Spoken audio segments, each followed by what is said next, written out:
Kabanata 25, Hanapin ang katotohanan at humingi ng kapatawaran. Madaling makita na ang mga binhi ng marami sa mga kasinungalingan ng Antikristo ay nakatanim na. Dalangin ko na liwanagan ng Diyos ang mga kasinungalingan at ihayag sa iyo ang katotohanan. Alalahanin na ang salita ng Diyos ay katotohanan at sasalungat sa mga kasinungalingan na hahampasin mo.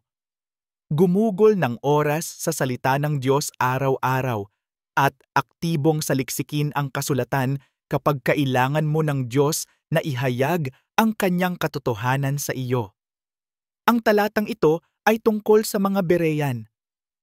Ang mga ito nga'y lalong marangal kaysa sa mga nasa Tesalonika, sapagkat kanilang tinanggap ang salita ng buong kahandaan ng pag-iisip na sinisiyasat araw-araw ang mga kasulatan upang makita kung totoo nga ang mga bagay na ito. Gawa 17:11. Kung nahulog ka sa alinman sa mga kasinungalingan at panlilin lang na ito tulad ng marami, sabihin lang sa Diyos na nagsisisi ka. Si Jesus ay tapat na patawarin ka sa iyong mga kasalanan. Lumapit sa Kanya na may pusong nagsisisi at maniwala na Siya ay namatay upang pawiin ang lahat ng iyong mga kasalanan. Kung ipinahahayag natin ang ating mga kasalanan, Siya ay tapat at matuwid na patawarin tayo sa ating mga kasalanan at lilinisin tayo sa lahat ng kalikuan. Unang Juan 1:9. Hilingin sa Diyos na ibigay sa iyo ang Kanyang kapayapaan.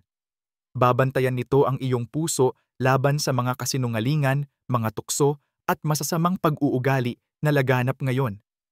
Huwag kayong mabalisa sa anuman, ngunit sa lahat ng bagay, sa pamamagitan ng panalangin at pagsusumamo na may pasasalamat, ipaalam ninyo ang inyong mga kahilingan sa Diyos. At ang kapayapaan ng Diyos, na higit sa lahat ng pagkaunawa, ay magbabantay sa inyong mga puso at sa inyong mga pag-iisip kay Kristo Jesus.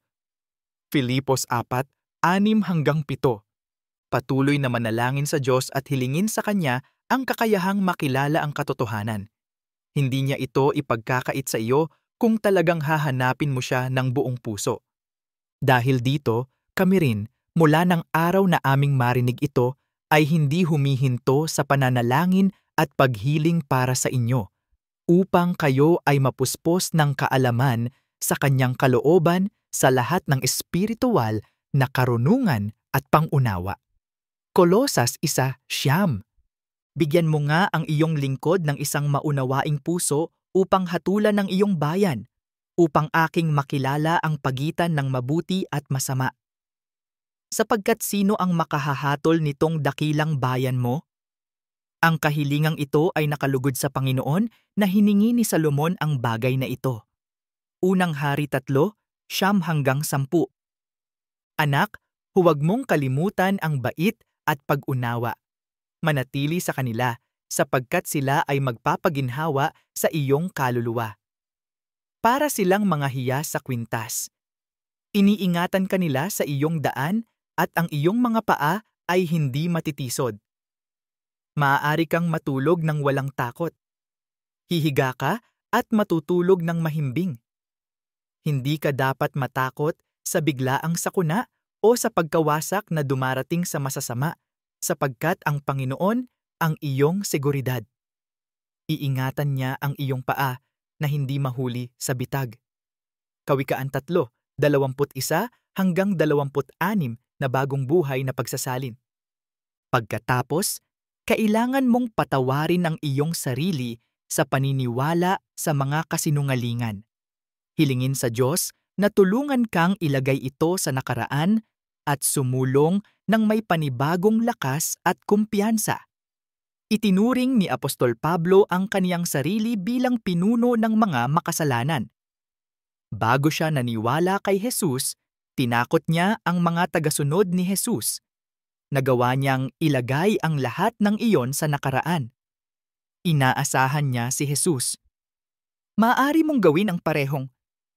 Mga kapatid, hindi ko itinuring na ang aking sarili ay nakahawak pa, ngunit isang bagay ang ginagawa ko, na nililimot ang mga bagay na nasa likuran at nag-uunat sa mga bagay na nauna, ako'y nagpapatuloy patungo sa layunin para sa gantimpala ng mataas na pagtawag ng Diyos kay Kristo Jesus.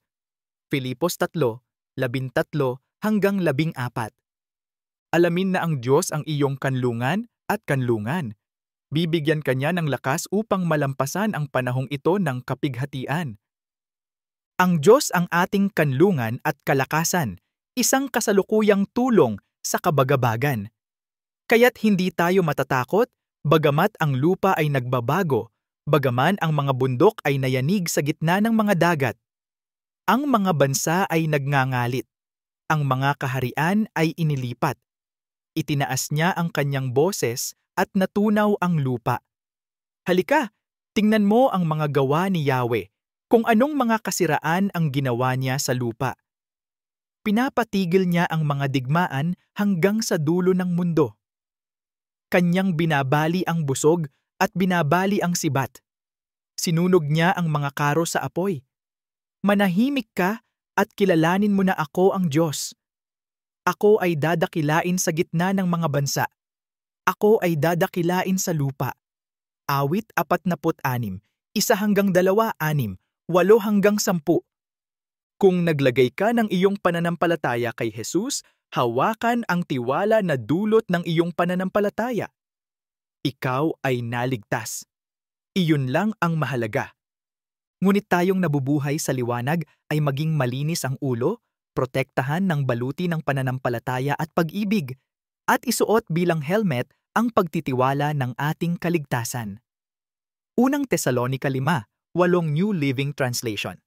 Sa pamamagitan ng ika-4 na bahagi ng aklat na ito, inilantad namin ang mga pangunahing kasinungalingan at panlilinlang na haharapin mo bilang isang taong naiwan. Kung tinanggap mo na si Jesus bilang iyong personal na tagapagligtas, handa ka nang makita ang katotohanan dahil nasa loob mo ang Espiritu Santo. Sa kasulatang ito, si Jesus ang nagsasalita. Ang tagapayo ay ang banal na Espiritu. Kapag dumating ang tagapayo na aking susuguin sa inyo mula sa Ama, ang Espiritu ng katotohanan na nagmumula sa Ama, siya ang magpapatotoo tungkol sa akin. Juan 15:26. Ang banal na Espiritu ay ang Espiritu ng katotohanan pagkatapos ng lahat.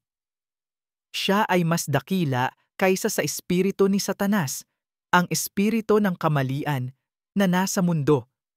Nadaig mo na ang masamang espiritong iyon dahil nagtagumpay si Jesus. Huwag panatilihing nakalak ang katotohanan sa loob mo. Tulungan ang isang taong kilala mo na makita ang liwanag ni Jesus at makatakas sa sapot ng mga kasinungalingan na ginawa ng kaaway. Kayo ay sa Diyos, mga anak, at dinaig ninyo sila sapagkat mas dakila ang nasa inyo kaysa sa nasa sanlibutan. Sila ay sa mundo, kaya't sila ay nagsasalita tungkol sa sanlibutan, at ang sanlibutan ay pinakikinggan sila.